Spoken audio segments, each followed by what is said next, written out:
মোহাম্মদ ফারুক ভাইয়ের সংগঠনের national labour party Shariful Islam ভাই এবং এসছেন আমাদের 2018 কোটা আন্দোলনের উদ্যোক্তাদের মধ্যে যারা সংগঠক আমাদের রাশেদ খান ভাই, গণ অধিকার পরিষদের সাধারণ সম্পাদক, আমজনতা দলের অনশন আমি যে অনশন করছি সেই অনশনে সংহতি জ্ঞাপন করার জন্য আসছে। রাশেদ ভাই। প্রিয় সাংবাদিক ভাইরা, রাজপথের লড়াকু সৈনিক ভারতীয় আধিপত্যবাদী শক্তির বিরুদ্ধে যিনি সবসময় রাজপথে লড়াই করেছেন, আপনাদের পরিচিত মুখ আমাদের আমজনতা দলের সদস্য সচিব তারেক রহমান ভাই, তিনি প্রায় 20 ঘন্টা ধরে নির্বাচন কমিশনের মূল ফটকের সামনে অনশন করছেন। আমরা রাজপথে তার বিভিন্ন সময় আন্দোলন সংগ্রাম দেখেছি। তিনি অনশন করছেন তার দলের নিবন্ধনের দাবিতে। আমরা দেখেছি গতকাল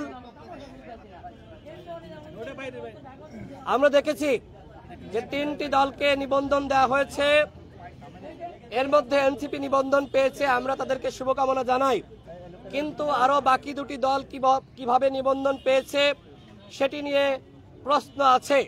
আমরা মনে করি নিবন্ধন পাওয়ার ক্ষেত্রে 1 নম্বর শর্ত হতে হবে রাজপথের সক্রিয়তা। কিন্তু এই সক্রিয়তা বিবেচনা না করে শুধুমাত্র কমিটি দিয়েছে, বাসা বাড়িকে অফিস হিসেবে দেখিয়ে দিয়েছে তারা এই ছলে বলে কৌশলে নিবন্ধন পাবে, সেটি আমরা কোনোভাবেই মানতে পারি না। আমরা দেখেছি 24-এর ডামি নির্বাচনের আগে কিভাবে বিএনএম, সুপ্রিম পার্টি সহ কয়েকটি দলকে ডিজিএফআই এর নির্দেশনায় নিবন্ধন দেওয়া হয়েছে।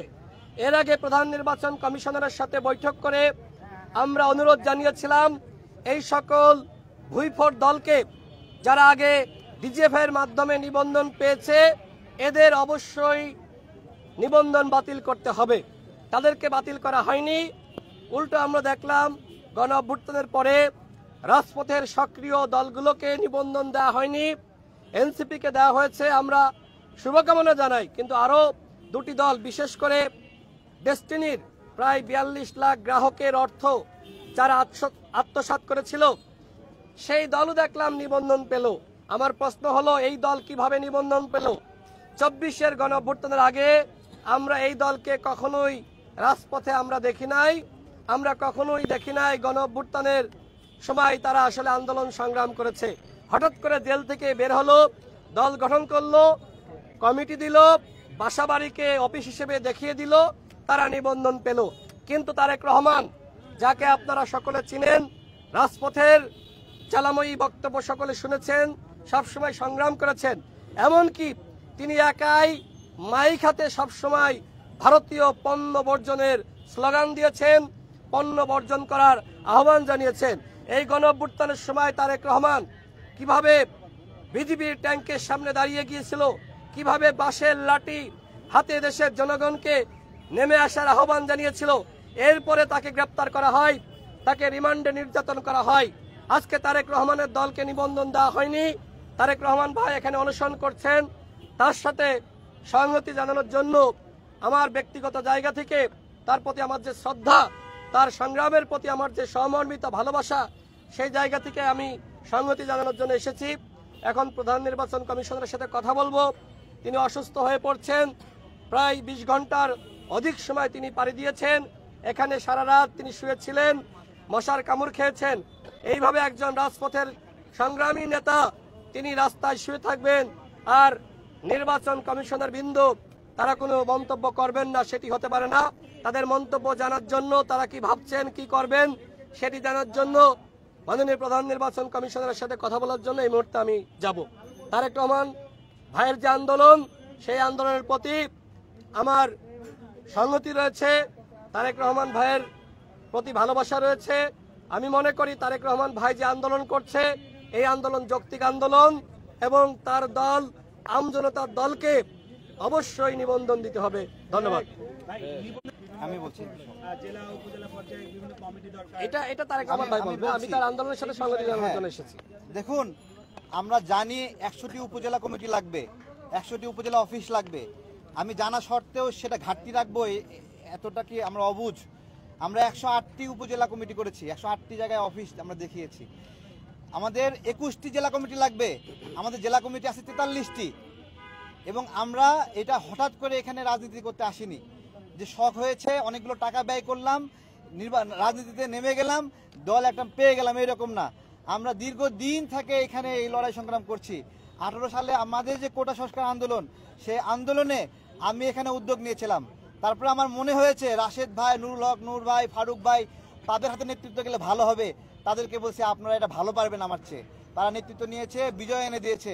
24 সালের যে গণ অভ্যুত্থান, এই গণ অভ্যুত্থানের জন্মই হতো না এখানে হলো আমাদের এই উদ্যোগ না থাকলে।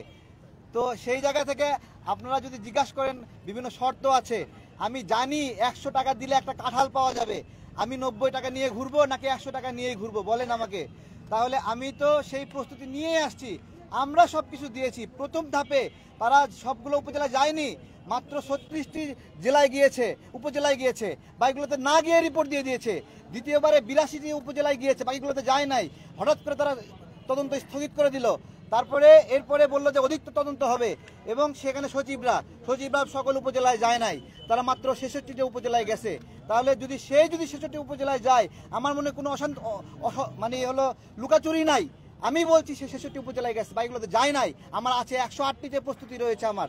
কিন্তু তারা এখন বলছে পায় নাই, বিভিন্ন কিছু বলছে আপনারা কোর্টে যান। আমাদের স্পষ্ট কথা, এই কোর্টে গিয়ে অনেক দল নিবন্ধন পেয়েছে। তার মানে এই ইলেকশন কমিশন কিভাবে তদন্ত করে যে কোর্ট যেটাকে সঠিক মনে করে তারা সেটাকে ভুল মনে করে?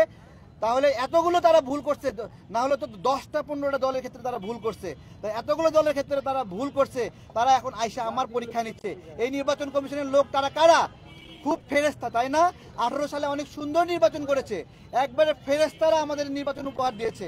হ্যাঁ, তারপরে 24 সালে খুব ভালো নির্বাচন দিয়েছে, 2 মেয়র নির্বাচন হয়েছে, এখানে তাপস সাহেব, আতিক সাহেবকে নির্বাচিত করেছে, অনেক সুন্দর নির্বাচন করেছে, তাই না?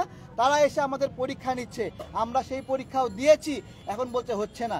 আমরা স্পষ্ট করে বলছি, অনেকের সমালোচনা করার কারণে অনেকে কষ্ট পেয়েছেন। ভাই, রাজনীতিতে সমালোচনা না থাকলে এটা মরুভূমি মনে হবে। এই সমালোচনার জন্য যদি আমাদেরকে আটকায়ে দেন, উপদেষ্টাদেরকে বলছি আপনাদের নির্বাচনে অংশগ্রহণ করেন, এটা আমরা চাই না, আমরা বলেছি। এই কারণে যদি আমরা নির্বাচনে যেতে পারবো না এরকম ব্যবস্থা করেন, তাহলে তো এটা আপনি তার চেয়ে বড় ফ্যাসিবাদ হয়ে গেলেন।